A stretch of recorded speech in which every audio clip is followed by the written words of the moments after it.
Hello అందరికీ. ఇప్పుడు అవే కూరగాయలు తిని బోర్ వచ్చినప్పుడు లేదా నోటికి ఏది రుచిగా అనిపించినప్పుడు ఇలా సింపుల్గా పచ్చడి చేసుకోండి. సో దానికోసం ముందుగా నేను పిడికెడంత చింతపండు నానబెట్టి పక్కన పెట్టుకున్నా. ఆ తర్వాత ఒక చిన్న కడాయిలో కొద్దిన్ని నువ్వులు, అలాగే కొద్దిగా జీలకర్ర, మెంతులు రోస్ట్ చేసి పక్కన పెట్టేసుకున్నాను. ఆ తర్వాత అందులోని 15-20 వరకు ఎండుమిరపకాయలు కారానికి సరిపడంత, కొద్దిగా వెల్లుల్లి వేసి వేయించి పక్కన పెట్టుకున్నాను.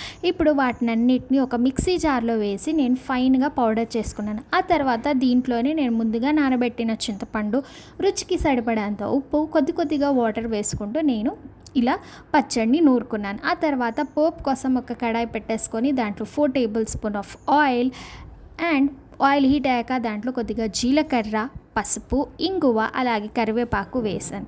అంతే, ఎంతో టేస్టీ చింతపండు పచ్చడి రెడీ.